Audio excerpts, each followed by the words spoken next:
This is episode 008 of Glioblast-O-Cast. Did I try crowdfunding? Hello, welcome to Glioblast-O-Cast, the podcast about my life beyond glioblastoma. I'm your host, Meg Turasek. In this episode, I answer the question, did I try crowdfunding?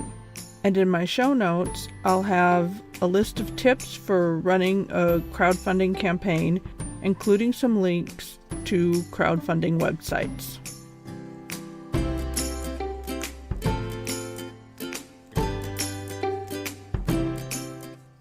It can be humbling and awkward to put into words when you need help, especially when your world has been flipped around from the reality of a glioblastoma diagnosis.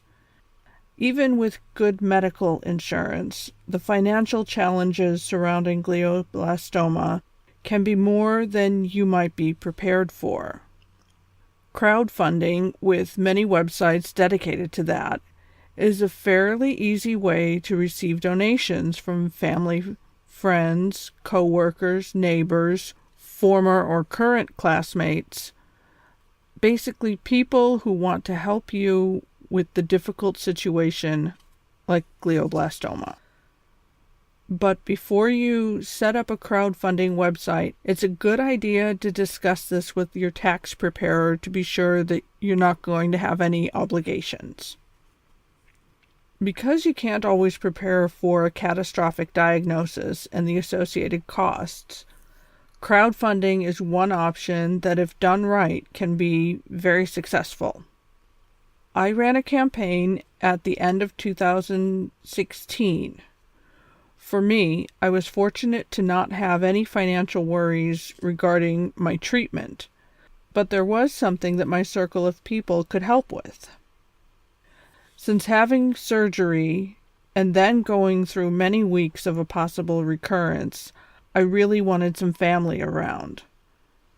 But I didn't have the money for international travel, nor did I want to subject my delicate recovering brain to the pressure of flying for 10 or more hours.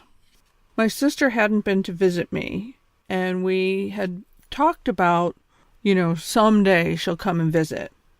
Well, when you have a diagnosis like glioblastoma and you get scary MRIs, you kind of want some family around.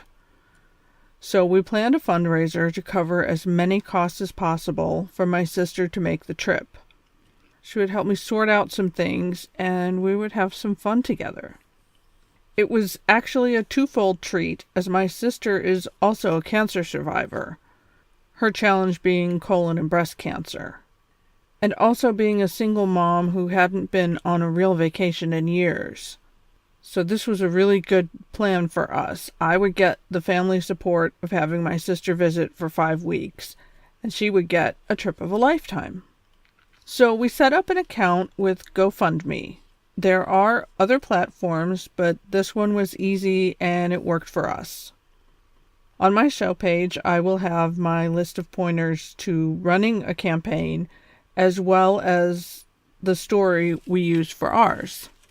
Now, my sister and I had a great time. We were able to discuss some plans for the eventual end of life, but the trip was more than that. It was great to have my sister with me for 5 weeks to make some new memories, and we got to do some traveling and just have fun. Our campaign was fully funded in just 3 days, with a couple hundred over the goal of $5,500. I have some highlights of my advice. First of all, make time to manage your campaign. There are so many worthy causes out there these days, and you need to be proactive in publicizing your story. Just putting it out there isn't really enough. It may help to have someone from your circle who is good at marketing give you a hand. When I ran my campaign, it was important to update as we hit certain milestones, but you don't want to update too often and annoy your circle of friends. Another point I want to make is it's important to spend time crafting your story. One big point I like to make is that anyone going to your fundraising page will know that you're asking for financial support. So it's important to be upfront.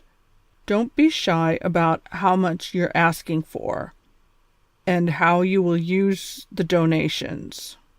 It's also important to be mindful of formatting your story so that it's easy to read and easy to read quickly. It's good to use paragraphs, bold type, headlines. And a final point I'd like to make is be timely with your thank yous. For me, it was easy to just send a quick little thank you as soon as I got notified of the donation.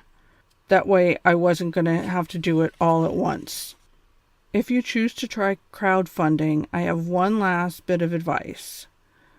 Don't try to get donations or expect anyone to share your campaign link from glioblastoma or brain cancer groups on Facebook.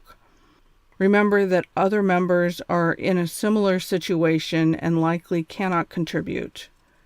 And they probably won't share your campaign with their network of people. With crowdfunding, I see it as a one-shot deal.